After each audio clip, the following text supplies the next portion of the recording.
Good morning, good afternoon, good evening, good night to wherever you are in the world. I'd like to thank A Current Affair, Channel 9, putting forward this program on homelessness, if you like, rental properties which are intentionally removed. Landlords are being replaced with the name of rent provider. The whole thing is accidentally done on purpose, which is an oxymoron, I suppose. This is time for all you guys who are helping us on YouTube here, supporting us, spreading the word.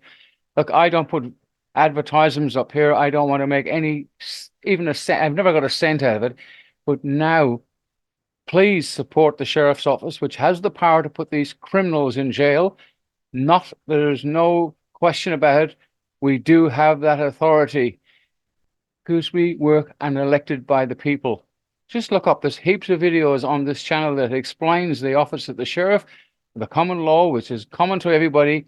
No one is above this law. It is the law of the land. Maritime law has no place on dry land. That's just let's get cut to the chase. Here we have an ex-soldier who's going to be living in a tent for Christmas. Do you think that's honest and just? No, it bloody isn't. So please support us. We have the authority to put these criminals. I just put Albanese, which is the so-called prime minister of this country. He is not. He's been convicted and indicted and convicted by a jury of his peers. The paperwork's in The Hague, but unfortunately, The Hague is up to its eyeballs in war crimes, and which is, if you have noticed, since the Labour Party and the crowd overseas, oh, what are they called? Democrats? Yeah, there's been wars again. The whole place is a turmoil, and we, the men and women and persons, if they want to get out of their cooperation states, get yourself a Fleming ID and stop being a person. Make a stand, because you will all be living in tents. And it's not an accident. It's an accident on purpose. It's purpose. So watch this video and support us. For God's sake, all the information you need is at the end of this clip, how to do it. Okay, let's go and have a look at this for now while I'm angry and disappointed and how we've allowed ourselves to be hoodwinked. I know, as I said, I don't believe in the tooth fairy. Neither should you. Hello, I'm Deb Knight. Welcome to A Current Affair. It's an inconvenient truth this Christmas. We are in the grip of a rental and homeless crisis, the likes we've never seen before in this, the lucky country. Too many people, not enough homes, creating misery and a sense of hopelessness. But are there any solutions? Australia's housing crisis going up in flames. Is this the most tents you've seen in a little while? Yeah, absolutely. I've never seen anything like it. Families facing homelessness. Have you had the discussion with them that they might need to live in a tent? Do they know what the rental crisis at the moment is? Without a long-term plan, we're not getting out of this crisis. Right now, experts say this is the worst housing crisis we've seen in decades. The rental vacancy rate across the country has dipped to just 1.1%. Some real estates don't want pets, so it's really hard. And we got kids. My kids are frightened. My kids are scared. They're scared of being on the streets. Kate and Adam only moved into their Toowoomba rental home just months ago with their 3 kids. It took us a good 4 months, and we're applying well over 60 to 80 houses. They moved here 2 hours west of Brisbane because they couldn't break into the city's rental market. Now, in a cruel blow, they're being forced out again by their landlord. They didn't give us a reason on why they're doing it. They literally just told us, you've got to vacate. I begged them. I was crying on the phone when they found out I got a notice to leave. I said, how are we meant to live? Adam's ex-army turned windscreen repairer, Kate, works in aged care, but they're not having any luck securing a lease on another property. So they're packing up, preparing to live in a tent. Are we going to be safe in tents? Where are we going to have showers? Where are we going to have meals?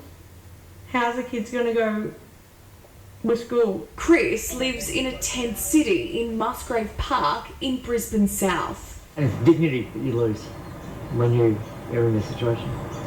And getting that back is not overnight. Chris admits he couldn't tap into the current rental market. I was desperate to find accommodation. I couldn't compete with those 52 people getting a lease on my own.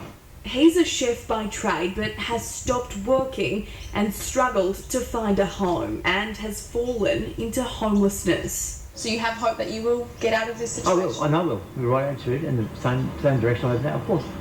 Sadly, it's the stark reality for a growing number of Australians, and as we discovered, it's becoming a public safety issue. Just careful, mate, yeah, stay back. On a sweltering summer day last week, fire ignites a tent after suspected foul play in Musgrave Park. Chris tries to save what's called home for his neighbour. No.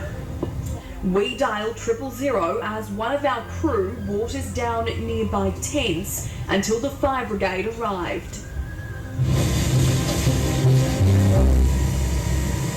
We understand the crisis is now so bad, instead of breaking up the tent cities and moving people on, council workers are cleaning up rubbish in the area until these people can find a full-time home. In a sign of the times, a man is advertising on Facebook Marketplace single beds inside shipping containers for $200 a week on Queensland's Sunshine Coast. Enormous demand right now, and I think that's the critical point that we're seeing, is that there is currently no incentives for supply across the country, but there is more and more pressure placed on the demand. Tamika Smith runs construction company My Bella Casa. It makes affordable prefabricated homes in factories like this one. To keep this country going, agriculture, horticulture, regions that need a long-term solution.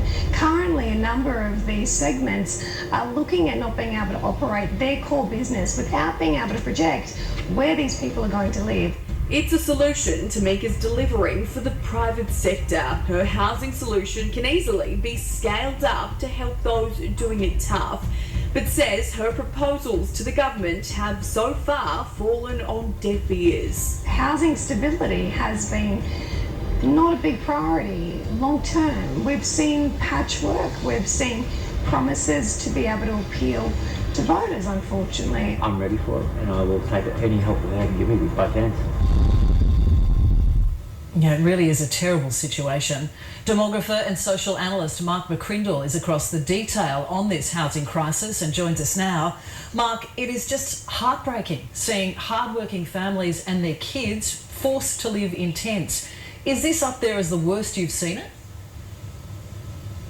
It is. We're not used to seeing these scenes in this country, but we haven't seen these sorts of growth numbers in this country in terms of both migration plus the interstate movement. So unprecedented demand for housing, and we're seeing the results. And is there any end in sight, short or long term?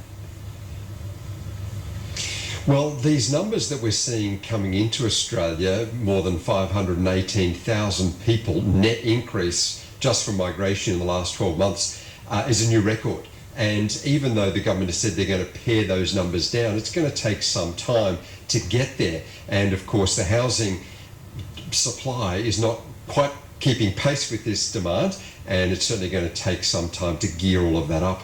It's not as though this happens overnight. How do we get to this point? How do we reach such an imbalance between housing supply and demand? Well, yeah, I mean, particularly because the 83% of the population growth at the moment is through overseas migration, and that is simply through policy setting.